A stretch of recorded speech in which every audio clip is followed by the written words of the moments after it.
Hello and welcome to Cable Plus Property, your #1 online educative platform on all issues related to land and landed properties. At Cable Plus Property, our aim is to ensure that all Nigerians and non-Nigerians have at the tip of your finger every information related to land acquisition, land procurement, building construction, registration, and obtaining a planning permit. My name is Oiza. In this video, I'm joined with a professor of urban planning. It will interest you to know that she's the first female as well as the first professor of urban planning that we will have on the Cable Plus Property Show. So if you are a female, you're a woman, you would definitely want to watch this video till the end. Her name is Professor Taibat Lawanson. Join me as I speak with her.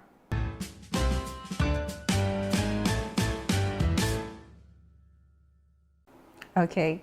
How can physical planning be supportive of women's involvement in urban planning? So I think women are naturally participants in the planning process. So most home gardens, for example, are nurtured by women, so they're contributing to urban agriculture, food security, as the case may be. Many street traders are women, and so they are reshaping or remaking the city to suit their needs and their processes. And so the way planning can work, interface with women in a mutually beneficial way is to get, first of all, more women into planning decision making. Because when the physical plans are being made and there are no women there, then the provisions will be prescriptive rather than based on lived experiences. I had, the opportunity to review a policy, a transportation policy for Lagos, a draft transportation policy for Lagos State a few years back. And it was very curious that in a team of about 23 specialists, secretarial staff, and all of that, there was no woman. And I actually pointed it out that this is a fantastic transportation policy, draft transportation policy at the time. But it is a man's policy. It's a policy that assumes that the city is made up of only men. And they were like, oh no, we planned for the woman. And I said, oh. So for example, a man takes 3 trips in a day. He leaves his house, he goes to the bus stop, he gets on a bus, he goes to his work. After work, he goes to the bar to have a drink with his buddies. After that, he comes home. So he's done work, bar, home. But for a woman, the reality is different. She leaves home, she drops her child in the daycare, she goes to the bus stop. When she gets to the bus stop, she goes to work. From work, she goes to buy groceries. From buying groceries, she goes to church. From church, she goes to visit her mother-in-law who hasn't been feeling well. And then from there, she rushes back to the daycare to pick her child before she comes back home. So a woman has taken 7 or 8 trips. If you then decide to do a transport policy that is focused on BRT, which is long trips that benefits the man who goes to work, goes to the bar, and comes back home, you haven't taken the consideration of women into, you haven't taken the ideas or the needs of women into consideration. And when you look back at all these trips that the woman makes in the course of the day, they are usually short trips. If she doesn't have a car, she's on an Okada, she's on a Marwa, she's on a Korokpe. And then government wakes up one morning and says, Marwa, Okada, Korokpe are illegal, we don't need them in a mega city. The man can still go to work. But now the woman has to trek for places that she will have taken an auto rickshaw or the keke marwa. So these are some of the things. If planning is going to be responsive to the needs of women, then there must be women at the decision table. Data must be disaggregated when we are analyzing the data that is collected in the context of planning, or in the process of planning. It must reflect, this is how men see the city, this is how women see the city, this is how we can do it in a way that everybody is able to enjoy the city optimally. That's interesting. We're made to understand that housing is a combination of buildings and the environments they are located. What would you say a woman-friendly city is? How would you describe it? Okay. I will put myself, because I am a woman in the city. A woman-friendly city for me is a city that is well lit. And why do I say that? If you're driving, if you're walking on the streets of Lagos and it's dark, chances are, you know, it's not safe. It's not safe for anybody, but it's worse for a woman because usually the predators, you know, target women than men. It takes me back to something I read in the newspaper a few years ago. A young girl, she had finished secondary school, she was doing JAMB lesson ahead of getting into the university. And she was waiting for a bus around 7 p.m. at a Lagos State designated bus stop. So she was actually where she was meant to be at that time. Unfortunately, there were no street lights. She was raped, but she was able to identify her rapist.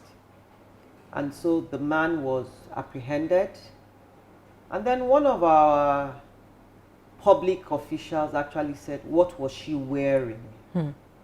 And what concerned me was this is somebody who is a citizen, who is an urban resident, who was where she was meant to be. But unfortunately, for lack of infrastructure, she was assaulted. And the public official, being a man, did not even identify, did not, you know, was not sensitive enough to understand that what happened to her was actually the spiraling effect of lack of infrastructure in the city, lack of planning through a gender-sensitive lens, and lack of failure of the justice system to recognize that those kinds of things are required. A woman-friendly city for me is also a city where the provision for child care and schools are close to the home, all right? And that is embedded in the neighborhood planning concept, where within 200, 250 meters, at most a kilometer, one is able to access a nursery school, a primary school, a primary health center, a grocery store, and things like that. If one is able to access those things within or close to the residential area, then it is a place that is safe for women. A women-friendly city is also a safe space, like I said, and it is also a space that has open spaces. So a well-planned city is a woman-friendly city. How can we achieve that? So the first thing to do to achieve that is to be realistic about where we are, what are the challenges that we're confronted with, and how can we start to change, you know, the issues? How can we start to remake the city in a way that is more equitable and that leaves no one behind? That's the first thing. The second thing is that in planning for the future, these things must be front and center.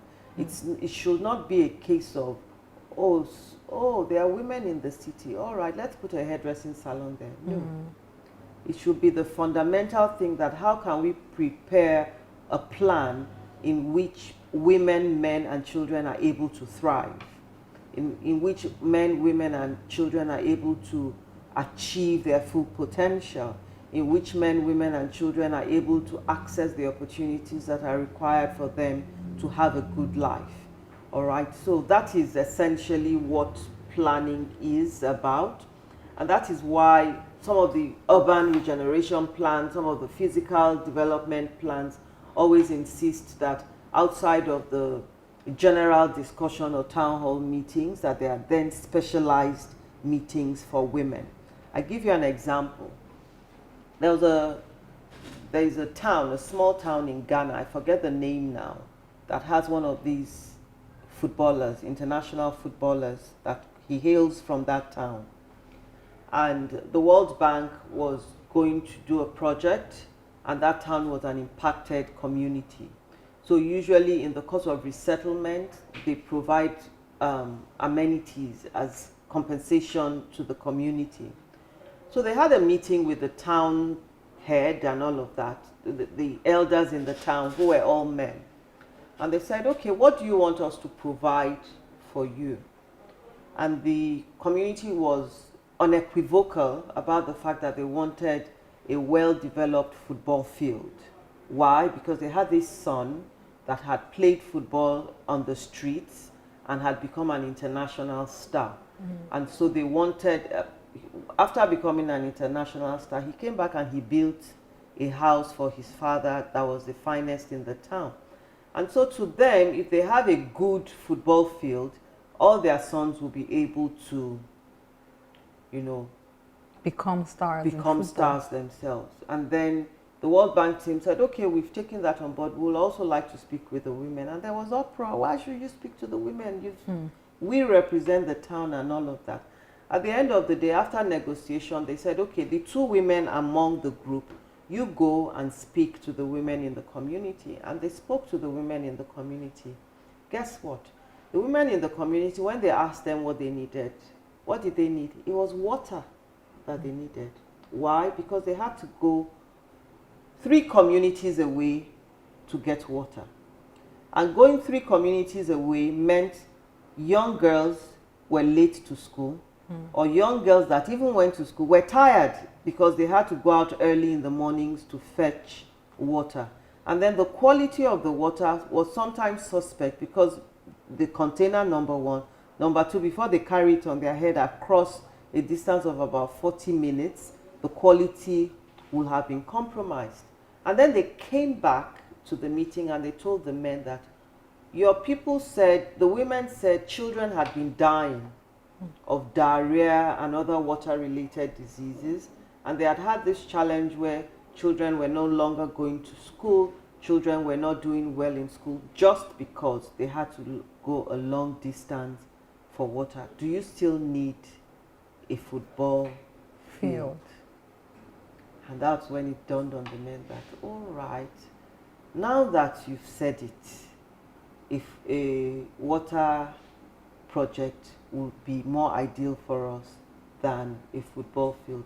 After all, the children that are playing football are still finding a way around it. So that's what it means for a city to take, you know, the interests of women, you know, at heart, to be sensitive to gender needs and aspiration.